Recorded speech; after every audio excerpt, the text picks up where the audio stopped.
Bonjour à tout le monde. Je vous remercie d'être là, de participer à ce colloque.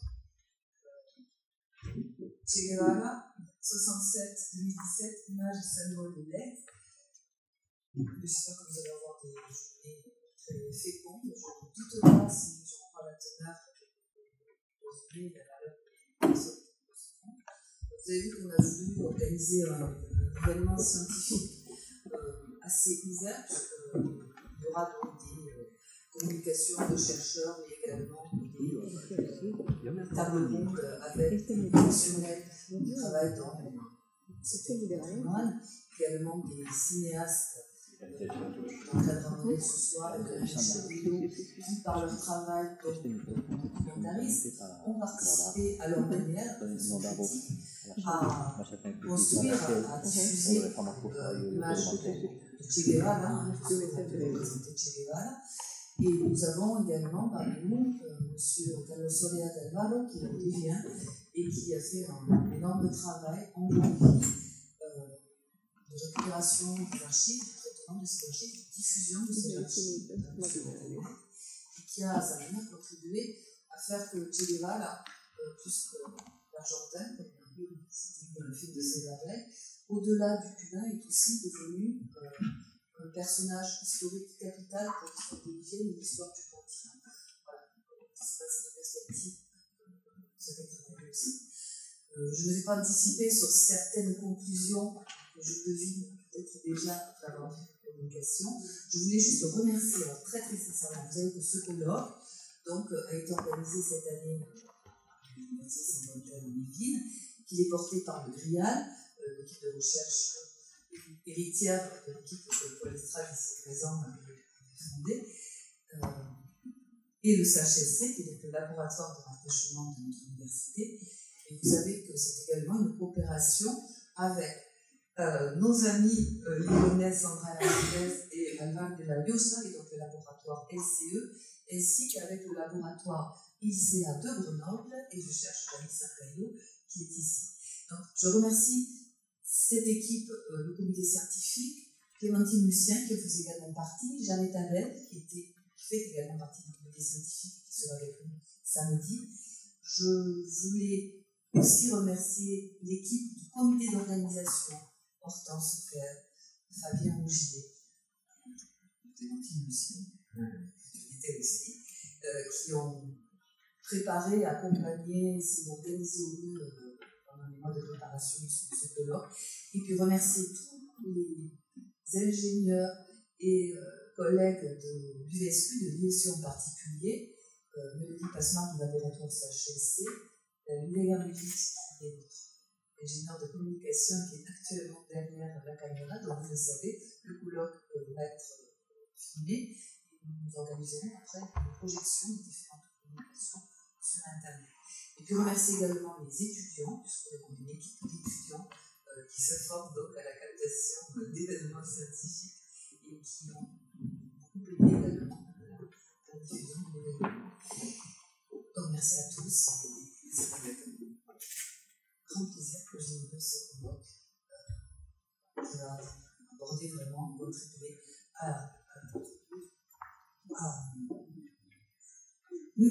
et qui va contribuer à diffuser, encore une fois, une réflexion critique sur ce que représente Che Guevara sur la planète. Et je terminerai par remercier donc infiniment monsieur l'ambassadeur de Cuba, qui est tout récemment arrivé, et je crois que nous sommes le premier événement scientifique auquel vous faites l'honneur de participer.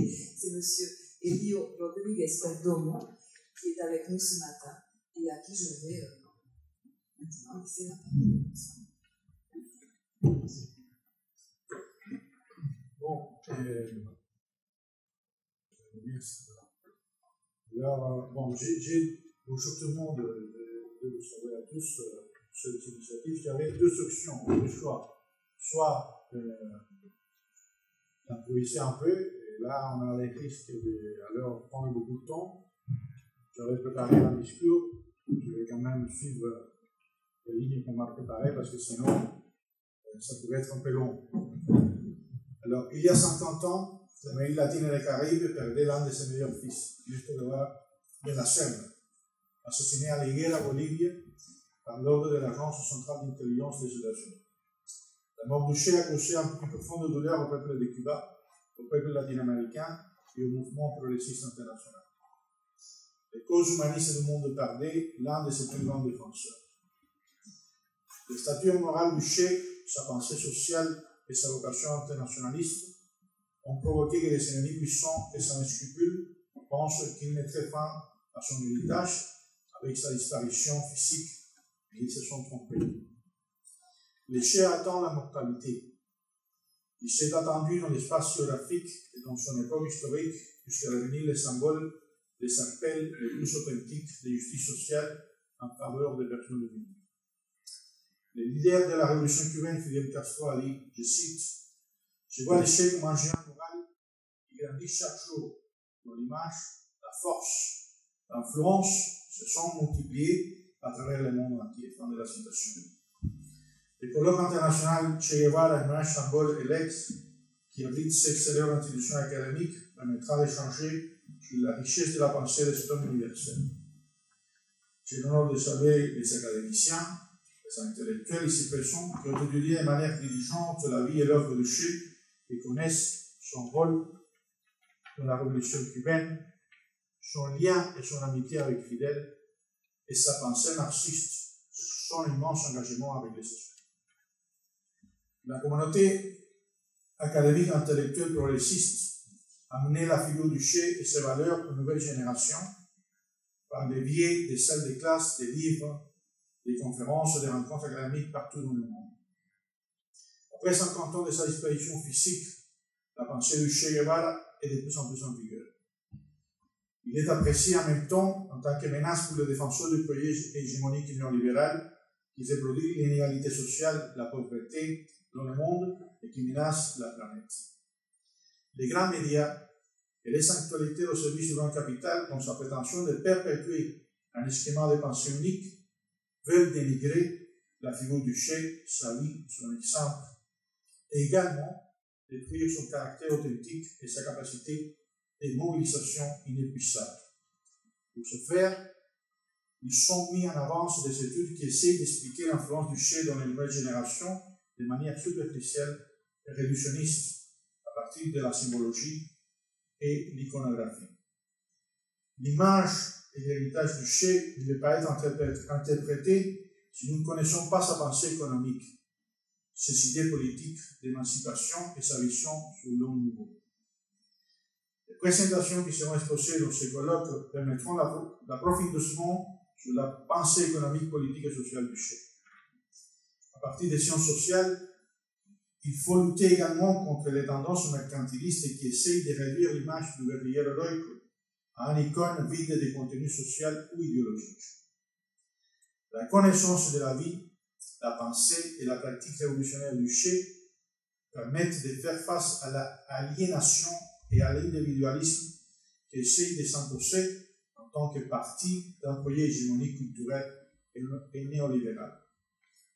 Ce jour, on célèbre plusieurs journées en Amérique latine, en Afrique, en Asie, en Europe, où des hommes et des femmes ayant une vocation humaniste rappellent la disparition physique du Che et remémorent que son œuvre et sa pensée sont toujours d'actualité.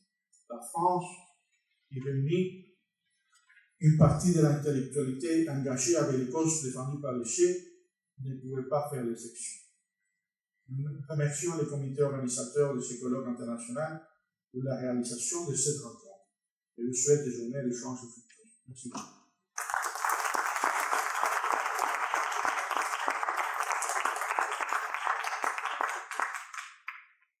On va laisser la parole à Eva Pelayosa, premier modérateur, et surtout à Luis Acantusano qui va commencer les débats et les communications. Je voulais juste vous préciser qu'il y a en marge du colloque des expositions. Donc vous avez deux expositions ici même à la MDE, une qui vous a été très aimablement prêtée par Prensa Latina et qui sont des photos de presse de Che, et une exposition biographique qui présente le Che et qui vous a été prêtée par François. Voilà, Par ailleurs, il y a dès aujourd'hui à la bibliothèque universitaire une autre exposition qui est mise en place, qui a été reçue par Camille Pouzol, le samedi, et qui montre en fait la représentation de Che Guevara dans la bande dessinée. Des exemples. Donc, ces expositions sont ouvertes à un public pour les visiter. Les grands plaisirs, les présentes, à ceux qui les ont maintenant. Merci. Bien, muchas gracias por su presencia. Como el compañero embajador habla francés, yo voy a hablar español. Hablo español también. Ah, sí. Bien, muchas gracias por su presencia. Vamos a empezar esta primera mesa. Empezaremos con Luisa Campuzano, que es de la Universidad de La Habana, Casa de las Américas, directora de la revista Revolución y Cultura, especialista de Carpentier y después se ha dado al estudio de la mujer. Y es directora del Departamento de, justamente, Estudios de la Mujer en Casa de las Américas. Justo después tendremos el placer no de oír a Héctor Collado Sánchez, porque desgraciadamente tenemos que sentir su ausencia, pero sí escucharemos a Jean-Louis Joachim, según la lista, de la Universidad de Antilles del Guyana. Es especialista de la Revolución Cubana y autor de artículos que han sido publicados sobre el tema principalmente en el Caribe, y es coautor de Cuba de una independencia a nos jours, escrito en colaboración con Michel Guinardot-Tolis, que actualmente trabaja sobre el análisis del discurso castrista.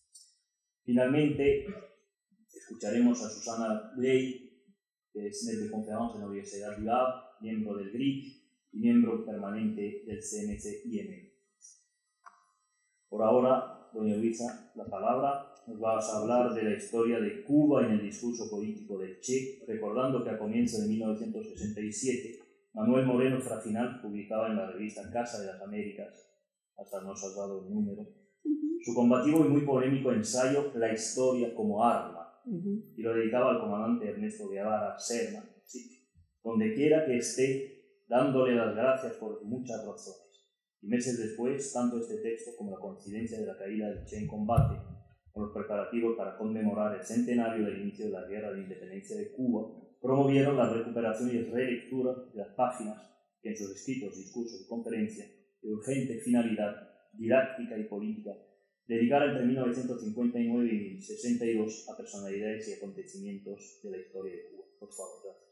Bueno, muchas gracias por esta invitación una vez más a estar entre mis amigos de tantos años y mis amigas de tantos años, que son ya cerca de 30 años asistiendo a distintos encuentros en universidades francesas y recibiendo en La Habana a muchas jóvenes que ahora son profesoras de universidad, que fueron jovencitas estudiantes enviadas particularmente por Paul Estrade, cuya presencia aquí nos resulta a todos realmente emocionante, ¿no? Bueno, entonces comienzo, no va a ser todo lo que yo dije al principio que iba a hacer, pero van a ser otras cosas más o menos por el estilo.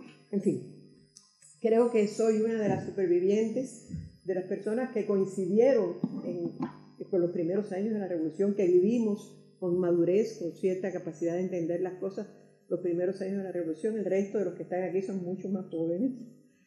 Y un poco voy a hablar entonces de aquellos comienzos, de aquellos primeros años y los momentos que compartimos nuestra vida en el país con el Che, ¿no? Como recordamos, los que vivimos aquellos tiempos y quienes los han estudiado detenidamente, los días, semanas, meses que siguieron a la caída del Che fueron, tanto en Cuba como en muchas partes del mundo, pródigos en manifestaciones de dolor y de tributo a su persona, de admiración a su heroísmo y de compromiso con la causa a la que se había entregado por más de una década. Admiración y compromiso ya anticipados por la adhesión y el fervor despertados del primer momento en que Fidel había leído su carta de despedida en 1965, desde que sabíamos qué iba a hacer, desde que sabíamos qué estaba haciendo. Momentos como la impresionante reunión constitutiva de la Tricontinental de La Habana en 1966, en enero de 1966, como la publicación de su mensaje a los pueblos del mundo en el suplemento especial de la revista Tricontinental de abril del año 67, en el que llamaba al enfrentamiento definitivo al imperialismo con la creación de 2, 3, muchos Vietnam, lo que nos entusiasmaba tremendamente, pero que concluía con palabras premonitorias que nos traían a la mente el final de la carta a Fidel de 1965, aquel final tremendo, ¿no? Si me llega la hora definitiva bajo otros cielos, mi último pensamiento será para este pueblo y especialmente para ti. La noche del 18 de octubre reunió en la Plaza de la Revolución a una enorme multitud, inconsolable, afligida, que escuchó en silencio los versos de Nicolás Guillén y se estremeció gracias a la genialidad de Santiago Álvarez con las imágenes y la voz del Che en una inmensa pantalla, recordándonos momentos trascendentales de su vida o diciéndonos con un guiño pícaro y un diminutivo en aquel momento conmovedor, fue el único instante en que nuestros labios se distinguieron en una sonrisa cómplice, cariñosa, que no se puede confiar en el imperialismo, pero ni tantito así. Y todo esto al compás del primer movimiento de la suite exótica de las Américas de Dámaso Pérez Prado, desconocida posiblemente por todos, pero a partir de ese momento asociada para siempre a esa noche tristísima y al Che. Ya presidía el acto, como vamos a volver a ver, la imagen de Korda, y en la tribuna Fidel pronunciaba el que es sin duda el mayor y más significativo homenaje cargado de fértil e irrebatible futuridad. Che se ha convertido en un modelo de hombre no solo para nuestro pueblo, sino para cualquier pueblo de América Latina. Che llevó a su más alta expresión el estoicismo revolucionario, el espíritu de sacrificio revolucionario, la combatividad del revolucionario, el espíritu de trabajo del revolucionario. Por deformación profesional, y aquí me voy a apartar un poco de lo que tenía prometido hacer, no puedo dejar de abrir ahora un paréntesis y regresar al largo escenario de la plaza, a la imagen del Che, el Che que Korda fotografiara el 6 de marzo de 1960 en el sepelio de las víctimas del sabotaje al vapor La Coupe. En el mínimo instante en que se asomó al borde de la tribuna, el fotógrafo acechaba porque en ella estaban Jean-Paul Sartre y Simone de Beauvoir con Jaime Saruski, quien le servía de traductor. Aquí ve quien le servía de traductor. Nadie hubiera podido suponer, aquí tenemos en los contactos de aquel día, los contactos de Korda, en que se ve la serie de las fotos según son tomadas, y que el objetivo fundamental es la visita, pero aparece de pronto el Che y Korda. Eso se ha contado, se ha narrado mucho, y es muy interesante esa aparición. Nadie hubiera podido suponer entonces que esa foto llegaría a ser la más reproducida de todas, en todos los tiempos, en todos los formatos, en todas las superficies, en todo de todo. Pero hablar de ello no es el objeto de este paréntesis, a eso se ha referido en parte nuestro embajador. Solo quiero recordar cómo en aquel momento, y también desde poco antes, cuando se supo que el Che estaba en Bolivia, cuando Korda le regaló esa foto a Feltrinelli, cuando Feltrinelli la imprimió en 1967 en un póster del que se vendieron decenas de miles de copias, pero del que no tengo ninguna reproducción, cuando apareció ese mismo verano en el famoso reportaje del Paris Match, en agosto del 67, y muy poco después ya comenzaba a convertirse en un signo que se cargaba de sentido según quien se lo apropiara, ya fuera gente bien intencionada del oficio de la imagen, como Jim Patrick, el artista plástico irlandés, o gente que veía en ese rostro que comenzó a llamarse el guerrillero heroico una bandera y un ideal de lucha, o gente como Gerard Malanga, con ese apellido sui generis, un colaborador del taller de Andy Warhol, al que se le ha atribuido muchas veces esta imagen, pero que sí ha circulado mucho por el mundo, ¿no? La foto de Korda y otras fotos del Che guerrillero, del Che que recién había bajado de la sierra para derrotar a las tropas de Batista en Santa Clara, fueron y siguen siendo empleadas en contextos más o menos alejados de aquel pasado para expresar las vivencias de otro y el mismo Che, el Che que permanece con la mirada puesta en el futuro. Es el caso de la cubierta de distintas ediciones del diario del Che en Bolivia, la edición cubana, ¿verdad?, publicadas simultánea o casi simultáneamente en varias capitales del mundo, la edición de Feltrinelli, con la edición de Punto Final en Chile, que se hizo paralelamente a la cubana, puesto que a través de Chile, a través de la gente de Punto Final, pues que llegó a La Habana el diario El Che. También la edición de francesa, la de Maspero, de la que se va a hablar hoy aquí, y la edición que se hizo paralelamente junto con la de Maspero, era paralela simplemente a la de Ruedo Ibérico, también en París. Era la foto emblemática que iba a aparecer y que se iba a consagrar en aquellos momentos como la foto del guerrillero cubano, la foto del Che acabado de bajar prácticamente de la sierra. Y esa es igualmente la imagen que muchos artistas cubanos reproducen posteriormente. O sea, estas fotos que aparecen en el diario Bolivia, publicados, como decía, casi simultáneamente en varias capitales del mundo, y que en Cuba recibimos tras hacer larguísimas colas, de las cuales los supervivientes de aquella época podemos hablar. Yo tuve el gusto infinito de conocer a uno de los impresores, a una persona que había sido impresor de la imprenta Úcar García y compañía, que era la de Orígenes, y que después en esa imprenta se imprimió el diario de Che, y las noches, los días en que estuvieron trabajando, todo lo que significó eso para ellos, pero no me daba tiempo de hablar de esta cuestión. Entonces, también son los postes, repito, de los artistas cubanos, artistas gráficos que en ese momento trabajan al Che, Elena Serrano, primer aniversario de su muerte, de Rosgar, que es famosísima, esta imagen de Rosgar, de pose para la OSPAL, la Organización de Solidaridad para los Pueblos de Asia, África y América Latina, que se funda con Latinocontinental, y también por distintos pintores cubanos, como por ejemplo Raúl Martínez, que la repitió. Aquí yo tengo solamente 4 imágenes de obras de Raúl Martínez, que tiene una serie infinita de Ches.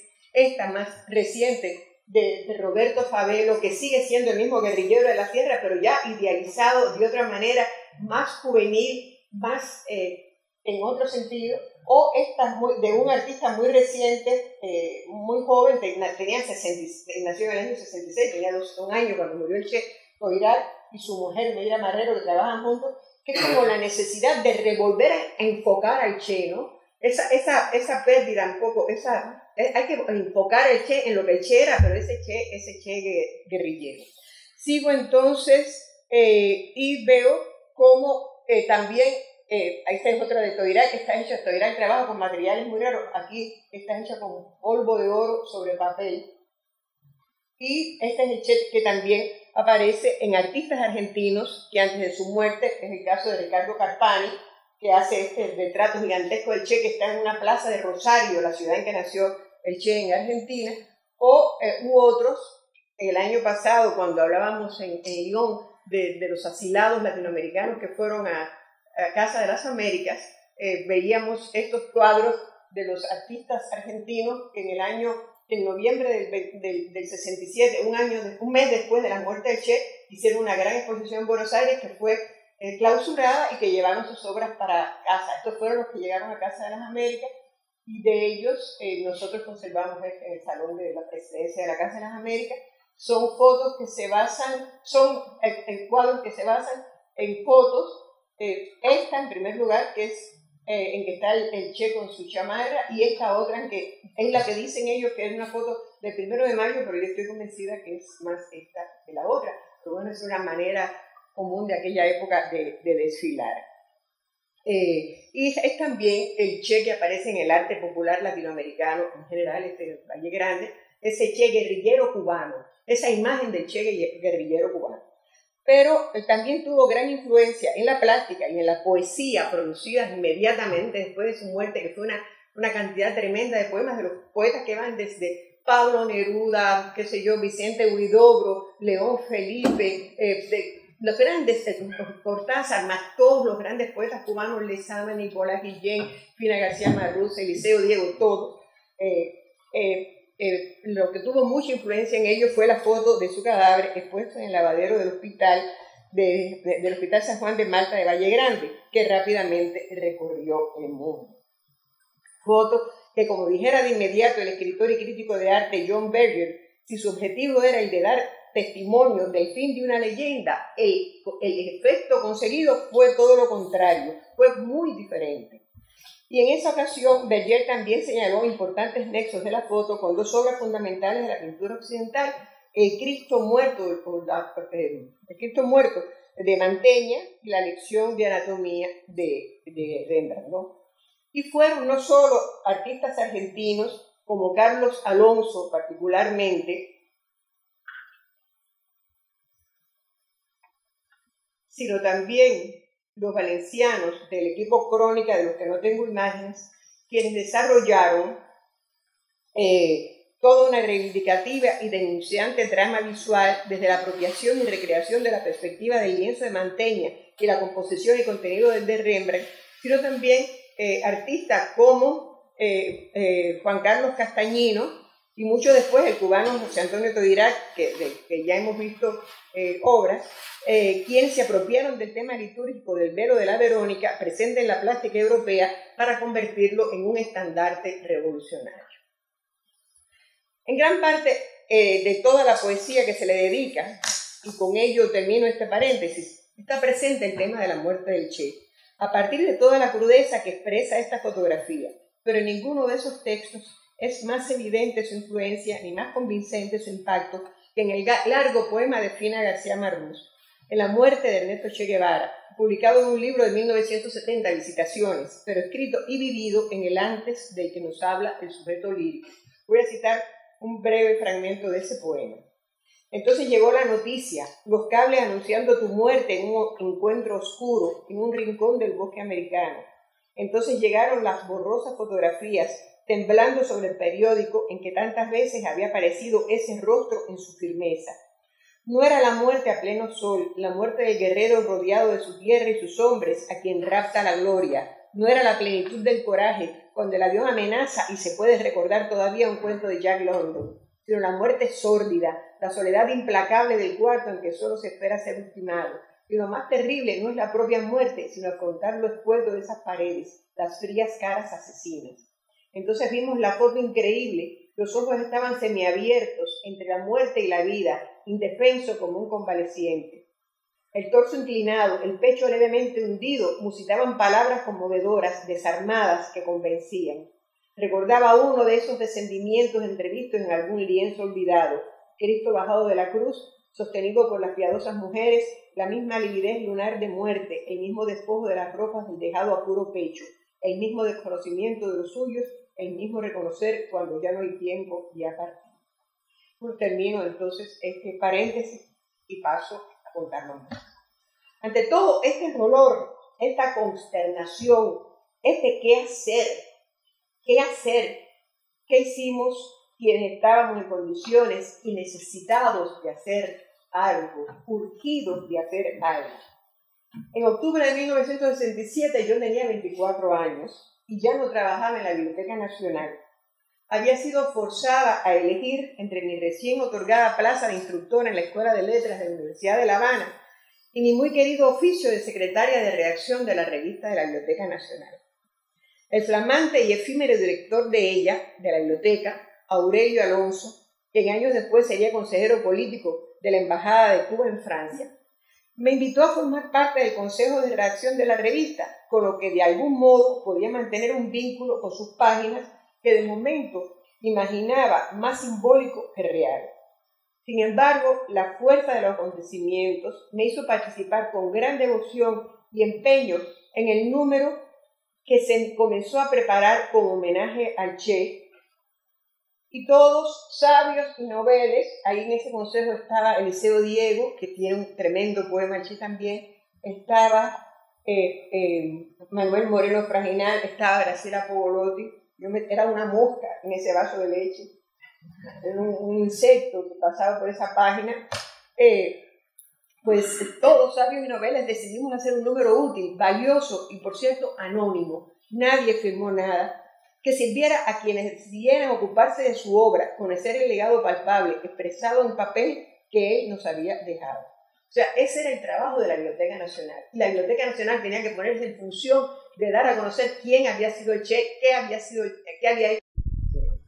De modo que tras una hermosa nota editorial del director de la que era una de las más importantes instituciones del país, iniciamos la entrega con la excelente bibliografía activa recopilada por el Departamento de Consulta y Referencia de la Biblioteca a lo largo de los años cubanos del Che, la cual reunía toda su producción escrita, aparecía en periódicos, revistas, libros, folletos, así como sus discursos, declaraciones, entrevistas, los trabajos que había publicado bajo seudónimo, sus prólogos, cartas, bandos, circulares, mensajes. Abarcó 95 páginas de la revista y fue sin duda el primer instrumento que sirvió para orientar un estudio de la obra del Che en todo el mundo, dada la amplia circulación de la revista, garantizada por la eficiencia del Departamento de Canje de la Biblioteca, que en su afán por conseguir publicaciones para un país totalmente bloqueado, la hacía llegar a todas partes, y así recibíamos nosotros libros y revistas de todas partes. Añado que la acompañaba a esta bibliografía activa una bibliografía pasiva que 50 años después, cuando uno la mira, resulta microscópica si la comparamos con todo lo que se ha escrito y publicado sobre el Che. El número también recogía fragmentos de la comparecencia televisiva y radial del comandante Fidel Castro en que anunciaba a nuestro pueblo la muerte del Che, y concluía con un ensayo de cronología del Che que atribuyo sin dudas a la pluma del director de la revista, el extraordinario polígrafo Juan Pérez de la Riva, mi jefe, mi maestro.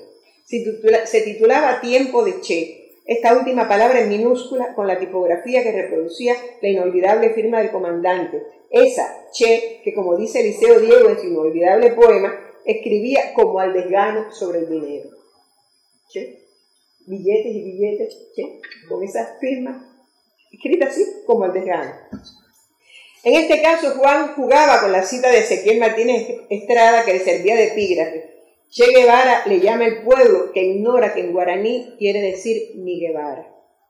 Pienso que había sido Juan el autor por el modo en que la concebía, ya que no era una cronología fría, factual, sino que en ella casi cada fecha se acompañaba de un fragmento del Che o de algunos de sus amigos o estudiosos que precisaban y acotaban desde muy diversos puntos de vista, desde diferentes contextos y perspectivas, los hechos y momentos de que daba cuenta esa cronología. Por ello, extraordinariamente rico. De igual modo, solo puede interpretarse como debida a Juan la cita final en francés de 2 versos de Las Flores del Mal, por cierto, el libro favorito de la madre del Che. Si le ciel et la mer sont noirs comme de l'encre, nos cœurs que tu connais sont remplis de rayons. Mi contribución fue una de las más importantes lecciones que he recibido en mi ya larga vida, porque se convertía poco a poco, a medida que me adentraba en ella, en una forma entrañable de conocer y apreciar aún mucho más en aquel momento de dolor universal la dimensión cubana, hondamente cubana, cubanísima del Che. La titulé Cuba y su historia en el Che. Para prepararla me dediqué a releer sus más variados textos sobre historia de Cuba, sobre tiempos trascendentales de la formación de la nación, sobre héroes y protagonistas singulares de esos 100 años de lucha cuyo ciclo integral él no alcanzaría a ver. Y tomando de aquí y de allá, de textos aparecidos en 1959, en el 60, en el 61 y en el 62, armé una suerte de pequeña, fundamental, imprescindible historia de Cuba que el Che en entrevistas y discursos había organizado para sí mismo, para su aprendizaje cabal de esa asignatura Cuba que había comenzado a estudiar en los libros de historia que supe años después que pedía que le subieran a la Sierra Maestra, como había pedido las obras de Martí o la poesía de Heredia y la poesía de Plácido.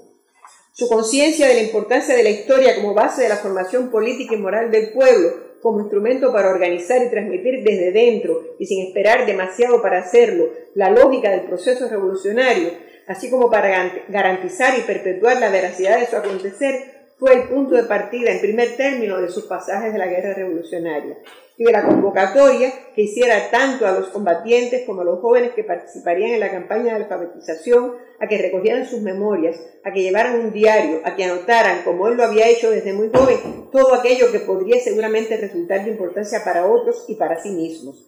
Pero por otra parte, fue también la base para el crudo análisis, nada apologético, autocomplaciente o encomiástico del pasado reciente y del presente que se iba viviendo y sobre el que no dejó nunca de reflexionar. En 1970 se publicaron por Casa de las Américas, en su colección Nuestra América, los 2 primeros volúmenes de obras del Che. En el segundo de ellos se destinó una sección a recoger algunos de estas visiones suyas de la historia de Cuba.